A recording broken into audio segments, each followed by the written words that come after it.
Welcome back, America. I'm Hugh Hewitt. Senator Eric Schmitt is from Missouri, and I am so glad to talk to him about rescissions, about AI. But I want to begin, Senator, with a hello. How was your 4th of July? It was great. It's good to be with you again, Hugh, my friend. It was great. I was with my family back in Missouri. We had we had bunting all over the house. We had a huge flag on the garage. We had pork steaks and barbecue and bush lights. It was a beautiful, beautiful holiday. So All right, I'm great glad that Independence your Day. backdrop doesn't have any SEC material in it, and I don't care about the Cardinals because they're in the National League, so we can Well, wait go a minute. forward. I've got Mizzou back here, then the SEC. Mizzou's fine. They're not Big Ten. That's like a minor league club. That's Big 12, right? They're not really in the No, majors. no, no. They're in the SEC. Where have you been? They've been in the SEC. Oh, did they since join the 2000 SEC? Are they the homecoming game? I missed that. I missed that entire. Senator, 13 years ago. Where have you been? Well, they haven't been in the championship, have they? I just want to point that out. Well, they were in the SEC championship twice, I will have you know. But yes, they've not been in the national. But look out for the Tigers this year. So, but I do have the Cardinals. I'm from Ohio, Senator. We only care about rings. Okay. If it's not a ring, Hey, we by the don't way, care about it. Mizzou did beat Ohio State in the Cotton Bowl just a year ago. Just remember. That's A all. cotton ball. All right, we're off topic here. Well, we're off topic. I just got the rundown on the most dangerous cities in the United States. You know that Kansas City is number 9 now? Can you guys get Yeah. a U.S. attorney in there? yeah, get we're Tim working on it. Garrison out of retirement. I love Go Tim grab Garrison. Tim. You know what? When I was AG and he was the U.S. attorney, and then Jeff Jensen was the U.S. attorney, we did something called the Safer Streets Partnership, where we deputized assistant AGs in our office as assistant U.S. attorneys. No one had ever done that before. So when you had like Operation Legend, we had the bandwidth and the capacity to take on violent crime. Tim was great. So. Well, then go get him out of retirement. He's in a rocking chair somewhere. Go get him out of retirement. Now, let me turn to rescission. I just had Ron Johnson on, and Yeah. Ron says he hopes that there is an appetite in the conference to rescind all the funding for NPR and PBS and CPB, but he wasn't sure. Now, I'm on commercial radio, commercial television. We have to make our way the old-fashioned way. We have to get advertisers, and we have to serve them an audience. I really hate NPR and CPP and PBS getting money from the feds that I don't get. Are you going to rescind their funding? Yes. So that's my legislation. I'll be handling that on the floor next week. So a week from right now, we'll be in the middle of all of that. And it would rescind a lot of this ridiculous, the package that President Trump sent would rescind a lot of the ridiculous USAID funding. It also has the Corporation for Public Broadcasting money in there, which is NPR and PBS. So I'm pretty confident we're going to get there. It's just a lot of this stuff is just insane. I mean, NPR, PBS are incredibly biased. They don't deserve any federal dollars. They can go, raise the rest of it on their own. And then, of course, with the USAID funding, you've got, Sesame Street in Iraq and DEI, in Burma and all this ridiculous transgender ideology that we're spending State Department dollars on across the world. It's really a big, big mission creep. So it's our opportunity. The House has passed it. It's our opportunity because we only need 51 votes, Hugh, on this rescission package to kind of put our stamp. What are our values? And I think the American people expect us to cut out this kind of fraud and abuse. Now, one of my favorite senators, and I consider her a friend, Susan Collins, likes Maine public broadcasting. I haven't had a chance to lobby her, so I'm going to lobby her through you. If, in fact, it folds up because you pull the funding, you can put it back next year. I don't think it'll fold up. I think people will write checks if they're forced to write checks. But I know that there are other senators who like their own, like KQED in San Francisco. I work for KCET in L.A. Do you find a lot of that, just people like their own PBS local affiliates and they don't care about NPR and CPB much? Yeah, NPR, I mean, PBS has a little bit more support than NPR. I think people have written off NPR. The crazy president they have now is just like, Looney Tunes. And so that didn't bode well for them. But PBS, look, it's only 15% of their funding.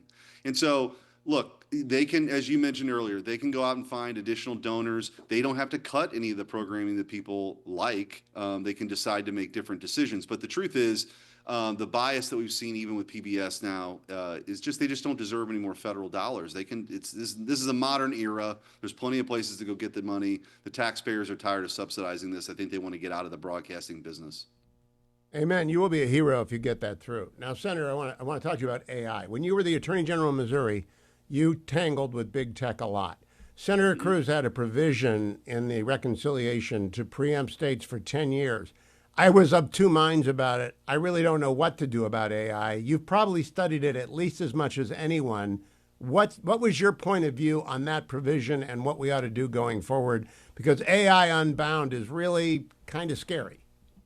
Well, there's a lot of things happening at one time. And so I think because of what happened last week, we're going to have a little bit more time to drill down. I do think that we are in a great powers competition with China. So you've got the sort of the military aspect of this, and then you have the commercial application of it. Some of it's intertwined, some of it's dual use.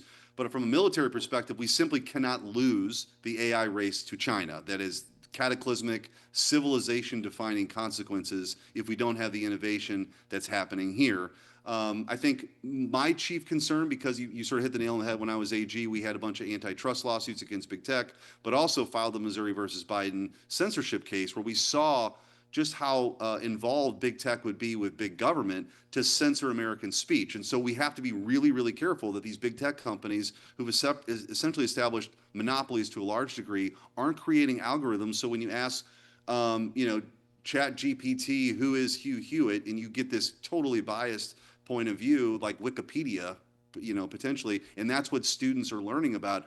We just want to get the censorship and the bias out of it. And the big concern with the Biden administration, I will tell you, is that he was ready to cut a deal with the big tech players, and then little tech wouldn't have a place at the table where you'd have real competition. And so that's kind of the way I view this thing, is I want to have maximum competition among tech companies. I think that will lead to a marketplace where you have real ideas being debated, as opposed to kind of what we know will be a left of center, if not completely leftist point of view that dominates.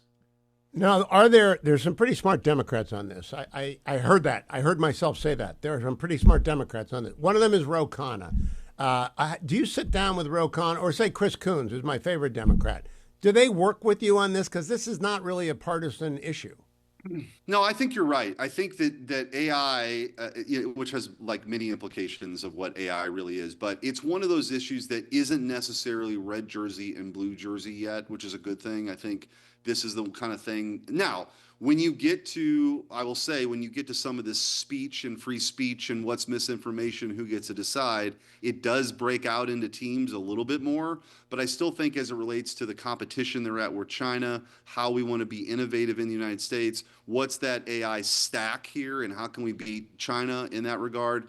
I think there's a level of bipartisanship that can be a good thing here.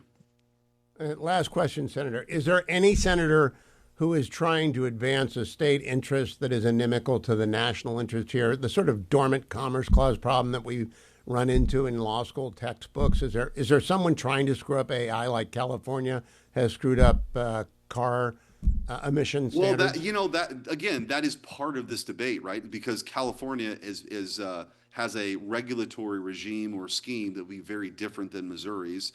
Now, some of this, the states are the laboratories for democracy, but what we've seen with California, for example, which we had to come in with congressional action to prevent them from doing, they wanted to eliminate the internal combustion engine in like 3 years, which is totally ridiculous. The problem with that, though, is California is a big percentage of the national economy and has impacts beyond just California. So, as you know, one of the reasons the Articles of Confederation failed was that you had states sort of... We need a national market. Right, Senator Schmitt, good to talk to you. Go Tigers. Get to the Ohio State sometime in the regular season. We'll talk again before then, Senator. Stay tuned, America.